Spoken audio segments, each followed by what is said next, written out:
Hello everyone, it's Old Guardian here. Pilgrim's Bounty Week 2 has begun and this week Gobble is the boss. So there's no more Gobble that's going to run around in circles. Instead Gobble is going to replace the boss in whatever map you're going to be in. And the other mechanics of the maps are going to remain the same, but Gobble is going to be your boss. And then there's going to be an extra mechanic. Each mini played by either you or by Gobble is going to spawn an additional mini in specific order and separately for each. So as you go through the list, then you will go through your own list and Gobble will go through his own list. So you will spawn Vulture, then 2 chickens, a Vulture, 2 treants, a Vulture, a Harvest Golem, Vulture and a Dryad. So Harvest Golem and Dryad obviously much more valuable than all the rest. So this week really enjoys cycle decks, because then you can get all of this stuff and you can get those Harvest Golems and you can get those Dryads out there on top of everything else that you are playing. Gobble has the same modifiers or similar modifiers as it had last week. So days 1 and 2, we're currently here when I'm recording this video, frozen. So there's a frozen aura. Everything that goes close to Gobble is going to be frozen for a period of time. They will unfreeze eventually, but if Gobble is anywhere near your level, then Gobble is probably going to kill them before they unfreeze. And then Gobble has phase changes. When there's a phase change, the nearby minis, your minis are going to be killed, and all your other minis everywhere around the map are going to be frozen. Then days 3 and 4, there's going to be burn, there's going to be an aura, one phase kills nearby minis again, and then the burn effect, the material I got was a little bit unclear, but I think it's probably burning your minis all around the map. Note that there will be no meat spawning during days 3 and 4 because Gobble's minis will not be burning, so meat quest cannot be completed anymore. Days 5 and 6, Mirage, so there's again the Mirage aura, and on phase change it kills your minis nearby Gobble again, and then applies Mirage to any Gobble's minis that are around. And day 7, we didn't know last week yet what day 7 was going to be like, but day 7 turned out to be all of these, or any of these modifiers, just randomly. So any of these modifiers can still be done on day 7. The refresh bug is still around as well, so if you load into your first quest of the week and you had 2 Gobbles, then know that that is a bug. You're not supposed to have to fight against one Gobble running around and another Gobble that already has a shield. So you can win this if you so choose, or you can just win one of the regular quests. So get out of this quest, choose one of the regular ones, win that, and the quest is going to refresh, and then you're going to have only one Gobble again. Especially against the freeze modifier, Jaina with Execute cycle deck is an excellent option this week. So get some AoE, there's lots of small minis around, Witch Doctor is great, so this is an example of Jaina deck that I played with. Jaina, then some Device Bandits, a Griffin Rider. I was using this Eclipse into Execute cycle, and then a Dark Iron Miner and a Witch Doctor, so just executing Gobble to death works pretty well. I have some gameplay footage to show you of this as well. And then there are the full family challenges. You typically want to cycle through those, and if you have Execute, you're doing alright. There's a couple of families that are more difficult than others, as usual. There's first of all, of course, there's the Cenarian family, especially now with the freeze. But do note that Fairy Dragon cannot be frozen, so if you play Cenarian, you always have Fairy Dragon that can shoot at Gobble, so that should solve all of your problems. Cenarian. Then Blackrock. Well, Blackrock doesn't have anything like that, and Blackrock cannot cycle, but Living Bomb is the best approach that I found with the regular Blackrock readers to do this. So Living Bomb, I'm using the Living Bomb talent on Rend, I'm using the Living Bomb spell, and Firehammer is another excellent one because Firehammer has enough range to shoot at Gobble outside of Gobble's freeze aura, but everything else is basically going to get frozen. But something like this, and then Living Bomb using that. I also have gameplay footage of this deck to show you. So that's week 2 of Pilgrim's Bounty, and then I have some gameplay footage first of Jaina executing Gobble, and then Rend living bombing Gobble. So let's go take a look at what does that look like in action. So first, let's take a look at a fairly effective way to beat Gobble. So we're just going to execute Gobble.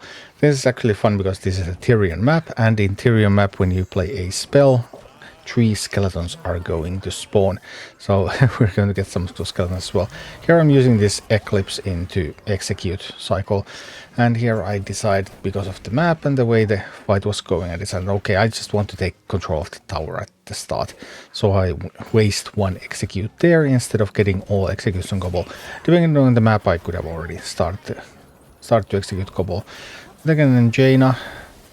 Boom, a little bit of spell action elsewhere.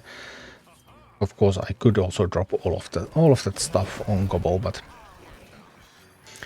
I do like to get some things going, some map control, and then just gold control. And then here we're going to go again, trying to see what to do here. Okay, that was quite alright. We got the good spells there, we got some executes, and then lots of minis are spawning all the time. But Witch Doctor is excellent here, very cheap, and it just kills all of those tiny minis so incredibly quickly. So really, really helping out. Again, dropping Jaina, and then I have a Sunfire, and this time I choose to drop Sunfire on Gobble. Didn't really do that much damage, I was hoping for more, but it's still quite low level. Does have the Celestial Focus talent though. But if you don't have the Celestial Focus talent, then Sunfire is kind of a waste, especially if it's low level as well. So then you could add something else, cheap cycle, and well, Jaina just takes it down so quickly. But then I also have this footage of Rend trying to get Gobble down, and yeah, Rend was a lot trickier, or Blackrock in general. I also tried to do this with Drakizat, but my Drakizat kept dying. Although I should have lowered the quest level for Drakizat a little bit. My quests were on Drakizat were actually, the enemy minis were higher level than my minis, so that was major problem also. All of the small stuff is coming. Well, this time all of the small stuff is actually benefiting me a little bit because I get the vultures out there. I'm trying to get some semblance of map control, and then I will try to start pushing at Gobble. And especially that Firehammer, I have put a lot of hope into those Firehammers. Firehammers deal a whole bunch of damage. Firehammers are one of the few minis that can outrange Gobble, so Firehammer... I actually should have boosted the Firehammer. I had a boost slot on Rend. That probably would have made this a whole bunch easier as well. So Firehammer being the key mini, then you have a boost slot available. Boost your Firehammer when you're doing Blackrock. But be that as it may. Here we go with the Firehammer we have. Blasting away. And reaching Gobble, and as you can see, well, once we reach Gobble, then everything is frozen. But as you can also see, they do unfreeze eventually. But then they refreeze when they enter the aura again. So if they are close to Gobble long enough, then they will unfreeze so that they can actually do something. But yeah, the Firehammer got caught in the middle. We're close to the first phase change, and here comes the first phase change. I should have actually sent a Living Bomb out there to Gobble, because with the phase change there also seems to be a bunch of minis coming. So if I had done Living Bomb instead of Rend there, then that would have allowed me to deal a little bit more damage to Gobble. And make things a little bit easier. There I had forgotten the arrow, and then all of my tiny minis were sent the wrong way. And that's why they were not defending the tower. Gobble can also be pulled very, very far away, but I'm not sure if you really want to do that. Because when that happens, then Gobble takes towers, Gobble even hits your base. Gobble is just really annoying in general. And here we have the Firehammer attempting to do things. We got a good Living Bomb here though. Boom. That was a really, really sweet Living Bomb. We are almost at the phase change again. I would need to get a little bit of damage on Gobble so that I could rock that phase change. And I find a way to get that damage in. Alright, the tower did the damage. A living bomb would have been so good there. Now I didn't even have it in my hand though.